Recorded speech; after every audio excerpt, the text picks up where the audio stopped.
Je le disais tantôt, le succès des sommets relève principalement de missions préparatoires réussies.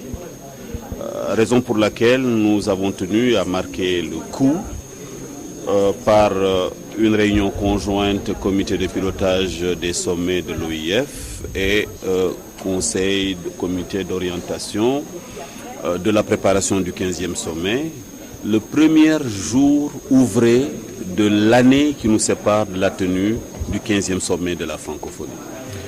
Nous étions là au mois de février dernier. C'était pour donner ce qu'on appelle les prérequis techniques. Ce sont les exigences au plan du multilatéral.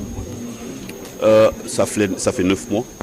Et nous pensons qu'en 9 mois, les experts sénégalais, les comités mis en place ont eu le temps non seulement de l'intégrer, de l'appréhender, mais surtout de le dompter. Alors donc, nous allons avoir, après cette séance plénière que vous avez vécue, des réunions techniques entre les commissions techniques qui ont été mises en place et les techniques également du comité de pilotage, les différentes directions pour évaluer le chemin parcouru jusqu'à maintenant concernant la préparation du sommet et surtout décliner le chemin qui nous reste à parcourir, je dirais mois après mois, jusqu'à la fin de novembre 2014.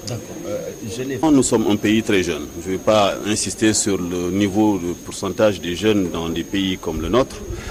Vous savez à quel point la paix est une chose essentielle, fondamentale. Je crois que ça doit être l'un des principaux paramètres d'ailleurs qui distingue le Sénégal dans la sous-région, sur le continent et dans le monde et qui fait que votre pays est très visité.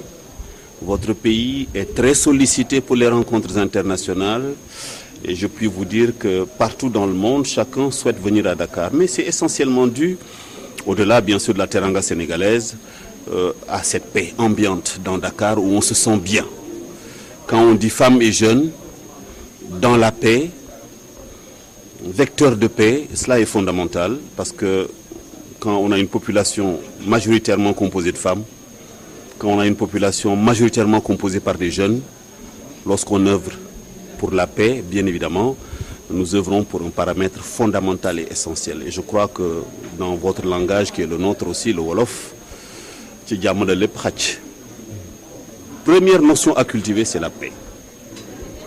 La deuxième notion, c'est vecteur de développement. Nous le savons tous, le Sénégal, comme tant d'autres pays en Afrique, sont des pays en développement. J'entendais hier le président de la République du Sénégal dire qu'aujourd'hui, il souhaitait une union des forces, un rassemblement pour un Sénégal émergent.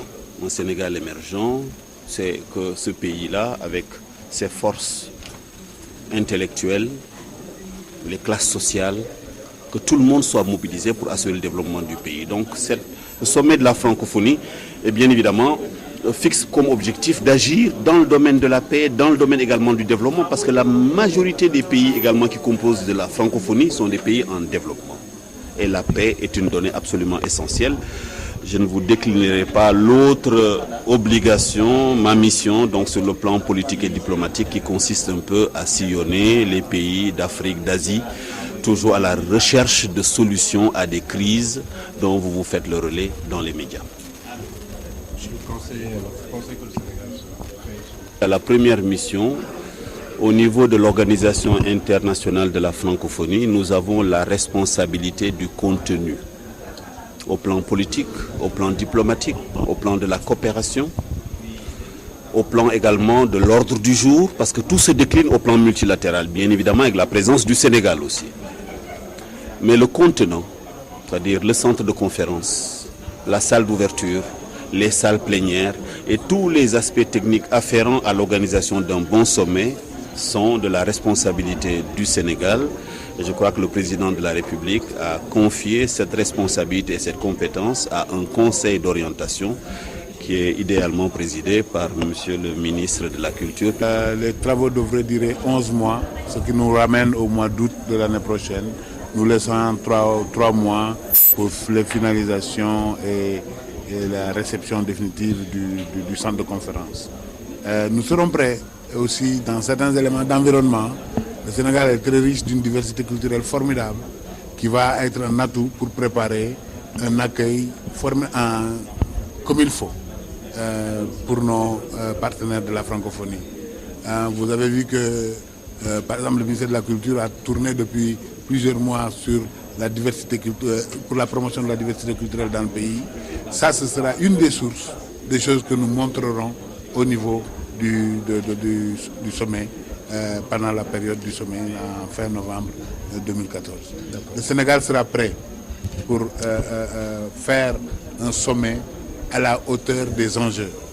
Les enjeux, je vous l'ai dit tout à l'heure, il y a une partie aussi qui doit être de nous rassembler, nous Sénégalais, autour de quelque chose qui accompagne notre développement. Et ceci va être fait dans le cadre de la préparation du sommet, où nous essaierons de faire que ce soit populaire et participatif. Et c'est dans cette nature populaire et participative qu'on va trouver les moyens de réunir les Sénégalais autour de l'essentiel. Ça aussi, c'est important.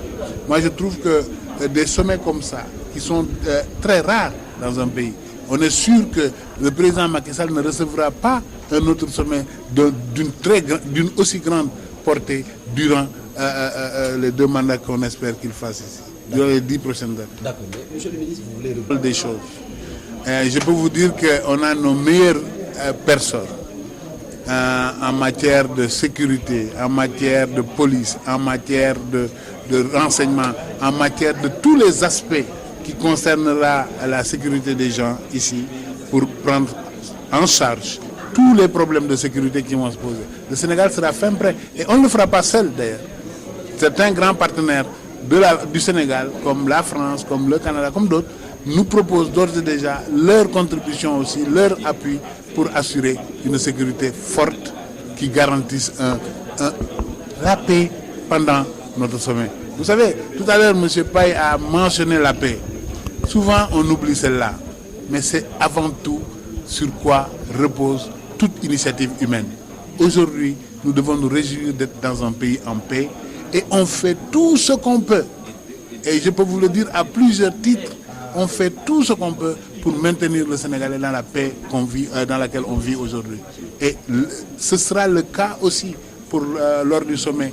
On fera tout ce qu'on pourra pour faire que le Sénégal fasse son sommet avec la paix qu'il faut pour accueillir nos amis de la francophonie, nos amis qui viendront d'ailleurs de partout, pour les accueillir sur cette belle terre de la Teranga qu'est le Sénégal.